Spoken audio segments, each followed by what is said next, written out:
बिस्मिल्लाहिर्रहमानिर्रहीम, अस्सलाम वालेकुम। मैं गौर बट सियासत के प्लेटफॉर्म से आपकी खिदमत में हाजिर हूँ। सबसे पहले दरख्वास्त है कि चैनल को सब्सक्राइब कर लें और बेल आइकन ज़रूर दबा दें ताकि अब तक मेरा व्लॉग बर वक्त पहुँच सके।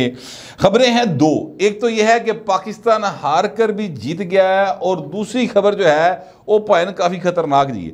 दूसरी खबर यह है कि पाकिस्तान के अंदर एंटी इस्टेब्लिशमेंट जो एक सेंटीमेंट है ना सर, वो बहुत पॉपुलर होता जा रहा है।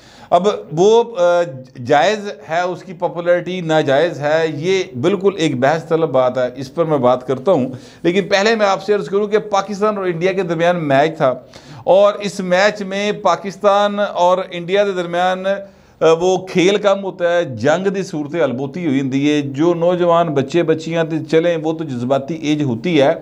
मैंने देखा है कि चंगे भले बाबे बाबियाँ भी जड़े ने वो मैच के लिए कि इंडिया ना मैच हो गया, इंडिया ना मैच हो गया। यार एक मैच है, हुआ, बस बात ख़त्म हो गई। बस ये देखना चाहिए कि फेयर प्ले हो। मैंने आखिरी ओवर का कुछ मतलब समझ लें कि आखिरी ओवर सिर्फ देखा है और उस आखिरी ओवर में मैंने ये देखा कि जनाब पाकिस्तान का जो बॉलर था वो स्पिन बॉलर था, मुझे पता चला उसका नाम नवाज़ है। मैं एक्चुअली ये इसलिए ये बात इस तरह से कर रहा हूँ क्योंकि सच्ची बात है, मुझे क्रिकेट से कोई लगाव शिगाव नहीं है और ख़ास तौर पे तब से बिल्कुल ही लगाव मुक गया सी जिसलिए पाकिस्तान दे उत्ते एक अजाब मुसलत किया गया जिन्हें पता नहीं वर्ल्ड कप किवें जित लेता।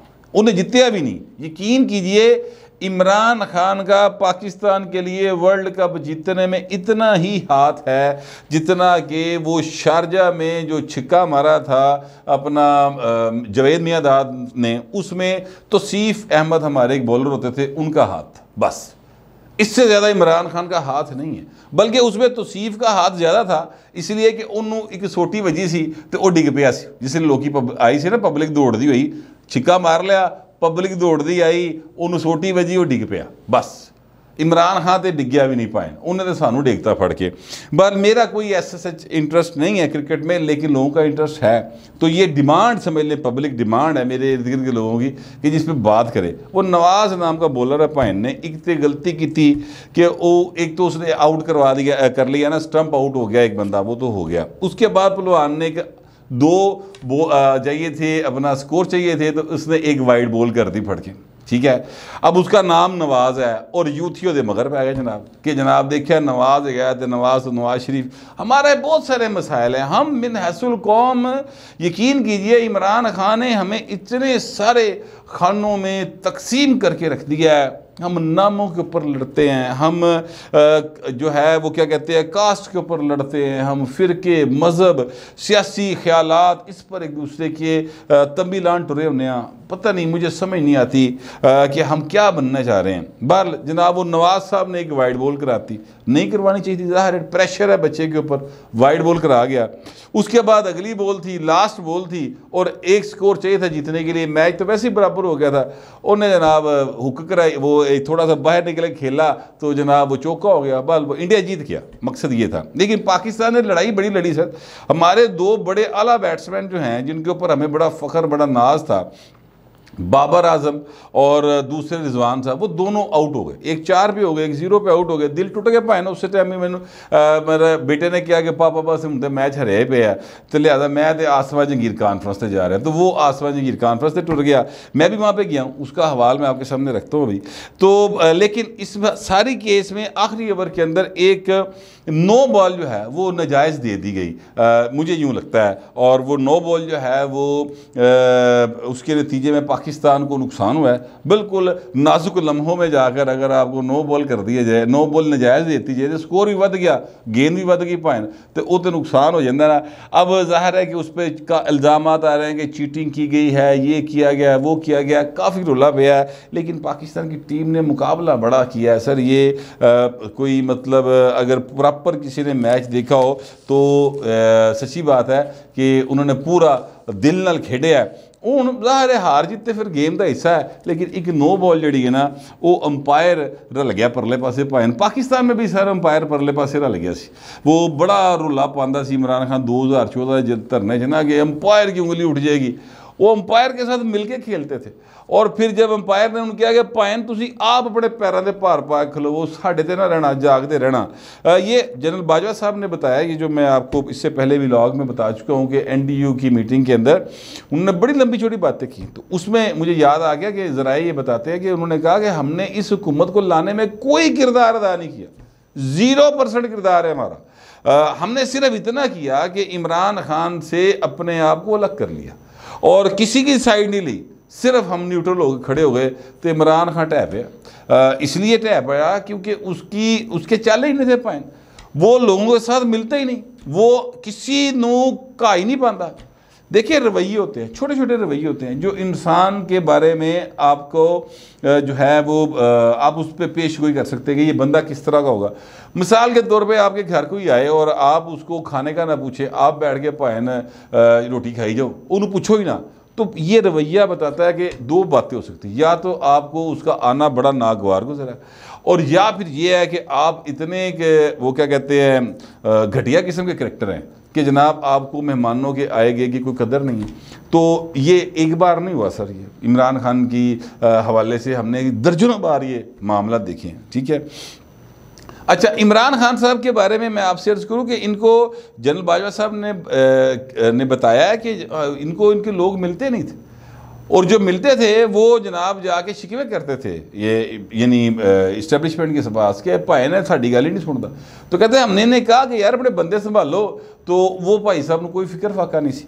मैं कहना एक्चुअली चाहता हूँ कि वो जो नो बॉल है ना, वो एक वहाँ पर हुआ तो रुला पिया, एक नो बॉल भाई ने इत्थे भी इस्टेब्लिशमेंट साढ़े इस्टेब्लिशमेंट के अंपायर ने एक नो बॉल जी ना वो नजायज़ दी सी, ठीक है, जिसके नतीजे में मियाँ नवाज शरीफ साहब जो हैं उनको पनामा में से अकामा निकाल के नाहल किया गया। जस्टिस काजी फायज साहब ने एग्जैक्ट अल्फाज बताए हैं और उन्होंने कहा कि जनाब उस फैसले में ये लिखा हुआ है कि जनाब आप अपने बेटे से तनख्वाह ले सकते थे, आपने नहीं ली, और आप चूँकि ले सकते थे और नहीं ली तो आपने ये बात नहीं बताई, इसलिए आप एक अच्छे मुसलमान नहीं।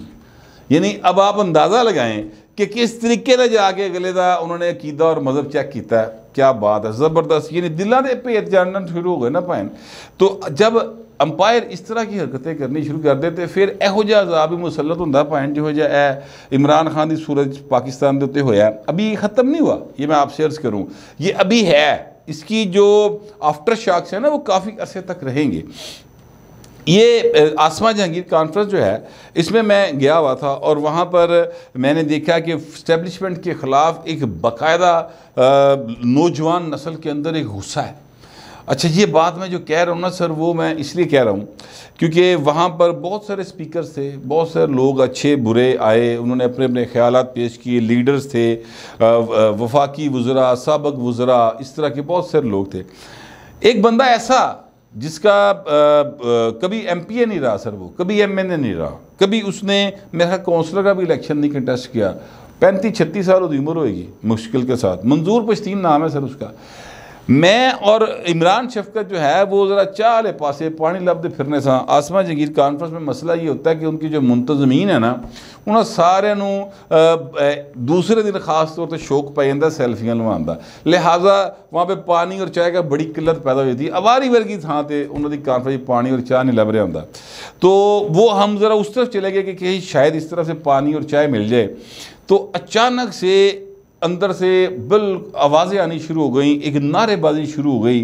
तो मैं कहा यार कितनी आवाज़ बजी, तो पता चला कि जनाब मंजूर पश्तीन साहब खिताब करने के लिए आ रहे हैं, और उस वक्त जो नारे लग रहे थे वो सारे के सारे एंटी इस्टेब्लिशमेंट नहीं थे बल्कि एंटी फौज थे। यूँ मैं सच्ची बात है वो करनी चाहिए, उस तरह के नारे लग रहे थे। मैं इस बात पर मेरे ज़ाहिर मैं परेशान हुआ, मैं कहा यार अचानक की हो गया। आप यकीन कीजिएगा कि उस हाल के अंदर या उस मार्की के अंदर अगर 500-600 अफराद थे तो सारे के सारे मंजूर पश्तीन के लिए खड़े थे और क्लैप कर रहे थे। ये वो नौजवान है जिसकी ना ज़ुबान वो है जो लाहौरियों की ज़ुबान है, ये वो नौजवान है जिसका कोई स्टेक पंजाब से जुड़ा हुआ नहीं है, लाहौर से जुड़ा हुआ नहीं है, लेकिन इसके लिए पंजाबियों के दिलों में मोहब्बत मौजूद है। ये कैसी अजीब बात है। ये वो नौजवान है जिसकी सारी की सारी सियासत जो है वो पश्तून इलाकों से है। इन्होंने पश्तून तहफ़्फ़ुज़ मूवमेंट बनाई थी, तो पंजाबियों का तल्लक ही कोई नहीं होंदा। लेकिन इनके दिल में मोहब्बत है। वजह क्या है, ये एक सवाल है सर। ये वजह ये है कि जनाब कहा यह जाता है कि पाकिस्तान के अंदर जितने हकूक़ गस्ब हुए हैं वो इस्टेब्लिशमेंट ने किए हैं, और इस्टेब्लिशमेंट के ख़िलाफ़ जो बात करेगा वो जनाब हमारा हीरो होगा। और ये मंजूर पश्तीन जो है ये बड़ी खुल के बात करता है, लिहाजा वो हमारा हीरो है। ये एक टोटल तासुर है, सच्चा है झूठा है इस बहस पे मैं नहीं पढ़ रहा, लेकिन ये हकीकत इस वक्त है कि लम्हा मौजूद के अंदर अगर मंजूर पश्तीन माल रोड के ऊपर जलसे की कॉल दे दे कि और इसको जलसा करने से रोका ना जाए, यानी ये ना हो कि आप उसको बज़ोरे बाजू रोकने की कोशिश करें, जो इस्टेब्लिशमेंट का तरीक़ेकार होता है या इंतज़ामिया जिस तरीके से करती है वो ना किया जाए, फ्री फॉल दिया जाए। जिस तरह इमरान खान जलसा करने की कॉल देता है तो उसको फ्री फॉल मिलती है, उसी तरह से मंजूर पश्तीन को भी लाहौर के माल रोड पर जलसे की इजाज़त दी जाए। तो आप यकीन कीजिए, मेरा ये ज़ाती ख्याल है कि इमरान खान के जितने भी जलसे जुलसे बड़े बड़े कहना ना मैं कीते ने वो जलसियाँ नज़र आएंगी। मंजूर पश्तीन इतनी ज़्यादा पॉपुलैरिटी जो है वो इस वक्त रख रहा है, सिर्फ एक वजह से तासुर ये है कि जनाब ये एंटी इस्टेब्लिशमेंट करैक्टर है। अब वो एंटी इस्टेब्लिशमेंट है, वो एंटी इस्टेब्लिशमेंट नहीं है, ये अलग बात है, ये कहानी बिल्कुल डिफरेंट है। इसके ऊपर फिर कभी बात करेंगे, लेकिन उसके बारे में तासुर ये है। मैं जो बात एक्चुअली करना चाहता हूँ वो ये है कि ये जो एंटी इस्टेब्लिशमेंट सेंटीमेंट पाकिस्तान के जो बहुत एक अहम सूबा है पंजाब, और पंजाब का अहम तरीन इलाका है लाहौर, जिसको तख्ते लाहौर कहा जाता है, वहाँ पर अगर ये सेंटीमेंट मौजूद है, उसको पॉपुलैरिटी हासिल है, तो सर ये सोचने का मुकाम है। और ये सोचने का मुकाम हर उस शख्सियत के लिए है जो इस्टेब्लिशमेंट के नज़दीक होने की कोशिश करता है, चाहे वो इस्टेब्लिशमेंट के अंदर बैठा है या बाहर बैठा है। और इस सोच को सामने रखते हुए अगर मैं देखूं तो जनरल बाजवा साहब का ये फैसला, या वो जो कहते हैं कोर कमांडर्स ने सारी कॉन्फ्रेंस कर करके 6 महीने ये फैसला किया कि हम इस्टेब्लिशमेंट जो है अब सियासत से बिल्कुल परे हट जाए और न्यूट्रल होकर बैठ जाए, वो सर लगता है बिल्कुल ठीक फैसला है। इसलिए कि अगर आप यानी इस्टेब्लिशमेंट जो है वो सियासत के अंदर इसी तरह मुँह मारी करती रहेगी, ठीक है, और इमरान खान जैसी आप जो आइटम्स हैं वो इंट्रोड्यूस करवाते रहेंगे, माजी में भी करवाते रहे। ये इमरान खान कोई नवी आइटम नहीं है सर, बहुत सारे करैक्टर जो हैं वो इंट्रोड्यूस कराए हैं इस्टेब्लिशमेंट ने। यानी जैसे ही लियाकत अली खान साहब का कत्ल हुआ तो उसके बाद से मुसलसल आपको पाकिस्तान की सियासत के अंदर इस तरह के करैक्टर्स मिलते चले जाएंगे। तो वो अगर आप इस तरह की चीज़ें इंट्रोड्यूस कराते रहेंगे, नतीजा ये निकलेगा कि पाकिस्तान का जो आम आदमी है वो अपनी तमाम महरूमियों का ज़िम्मेदार जो है वो इस्टेब्लिशमेंट को समझेगा, जो कि वो अब समझ रहा है, जिसके नतीजे में इस्टेब्लिशमेंट जो है वो गैर मकबूल होगी। और ये बहुत ख़तरनाक बात होती है, शदीद ख़तरनाक बात है। कोई लीडर गैर मकबूल हो जाए कोई फ़र्क नहीं पड़ता, इसलिए कि वो नवा लीडर आ जाता उसकी थां ते। मसलन इमरान खान गैर मकबूल हुए, नवा लीडर नवाज शरीफ आ जाएगा, या नवाज शरीफ गैर मकबूल हुए, नवा लीडर इमरान खान आ गया। जरदारी साहब गैर मकबूल हुए, खैर वो ऐसे मकबूल भी कभी नहीं रहे, लेकिन बेनज़ीर भुट्टो साहबा के बाद वो जो भी उन्होंने पॉपुलैरिटी ली, हालांकि मेरी नज़र में आसिफ जरदारी साहब ने पाकिस्तान के लिए बहुत अहम खिदमात सर अंजाम दी हुई हैं, लेकिन लोगों ने उनकी खिदमात को बाय नहीं किया। उन्होंने कहा नहीं भाई नसी नहीं मानते तो ना मनो, तो उनकी जगह पे नवाज शरीफ आ गया, जरदारी वो आ गया, अपना इमरान खान आ गया। तो मैं कहना ये चाहता हूँ कि अगर लीडर गैर मकबूल हो जाए तो कोई बड़ी गल नहीं होती सर, इस्टेब्लिशमेंट गैर मकबूल हो जाए ना ऑन द होल, वो बड़ी ख़तरनाक सूरत हाल होती है। और ये सूरत हाल मैंने फील की है वहाँ पर, इस वजह से मैं इस पर बात कर रहा हूँ कि मेहरबानी करो, अपनी अदाओं पर गौर करो ज़रूर, चीज़ें डिफरेंट हो रही हैं। और जनरल बाजवा साहब का ये फैसला कि वो न्यूट्रल रहेंगे और गैर सियासी रहेंगे, ये बहुत अच्छा फ़ैसला है। प्लीज़ इस पर कैरी ऑन करें और आने वाले अगले 10, 20, 30 साल भी इस पर कायम रहें। इसी में पाकिस्तान की तरक्की का राज है, मेरी नज़र के अंदर कम अज़ कम यही है।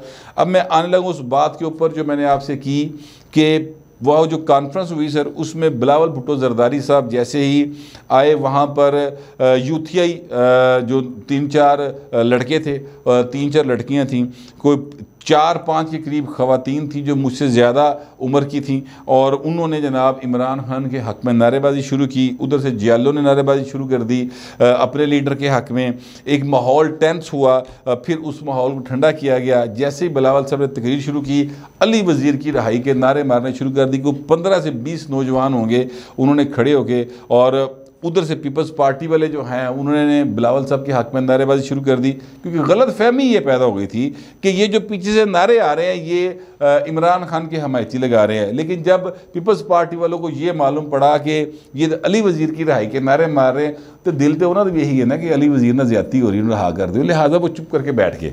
तो चीज़ें ठंड ठंडाई वाले पासे गई हैं।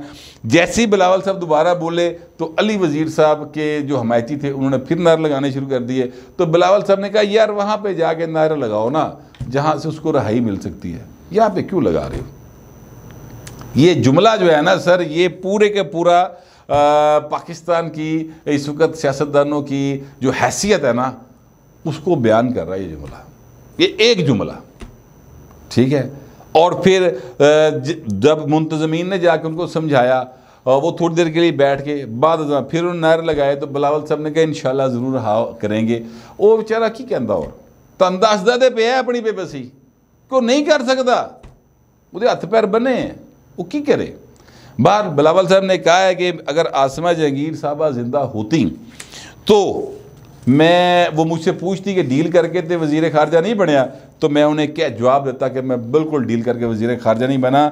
पाकिस्तान की तारीख में पहली बार हुआ है कि गेट नंबर 4 और अदलिया की बजाय पार्लियामेंट के अंदर से तब्दीली आई है और एक आईनी तरीके से एक बंदे को प्राइम मिनिस्टरशिप से हटाया गया है, नया प्राइम मिनिस्टर मुंतखब किया गया है। मैं आपसे अर्ज़ करूँ ये पॉलिटिकल बात थी, लेकिन उस सारी जितना सेशन मैंने अटेंड किया उसमें सबसे अहम बात जो है वो की है शाहिद हक़ान अब्बासी साहब ने।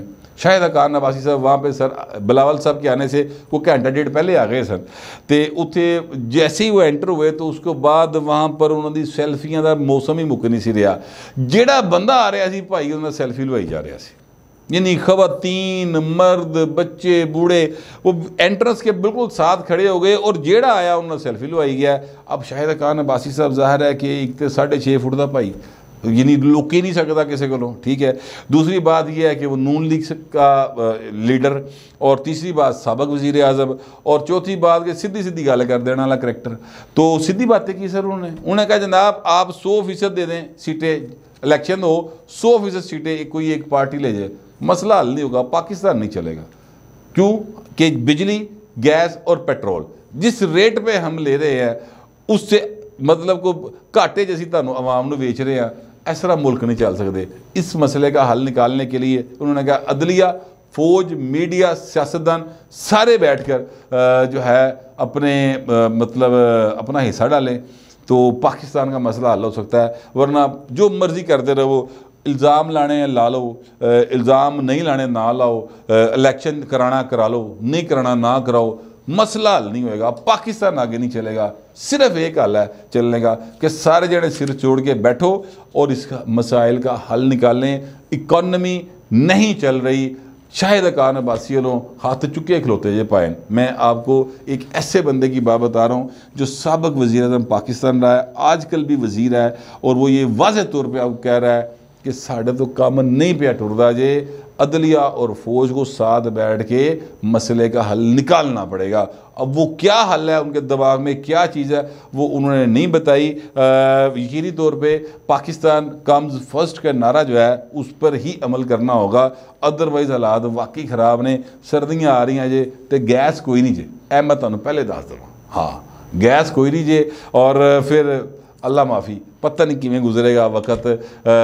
मेरे पास जो है ना इस हवाले से अच्छी खबरें कोई नहीं है, तो मैं नहीं चाहता कि आप मायूस हों, अच्छी अच्छी बातें सोचें और अच्छा दिन गुजारें। मेरा कम अज़ कम यही ख्याल है। मैं भी समझता हूँ कि अज की दिहाड़ी मेरी भी चंगी लग गई है तो ताड़ी भी चंगी लगनी चाहिए, रात भी चंगी लगा लो। फिलहाल इतना ही, मिलते हैं अगले व्लॉग।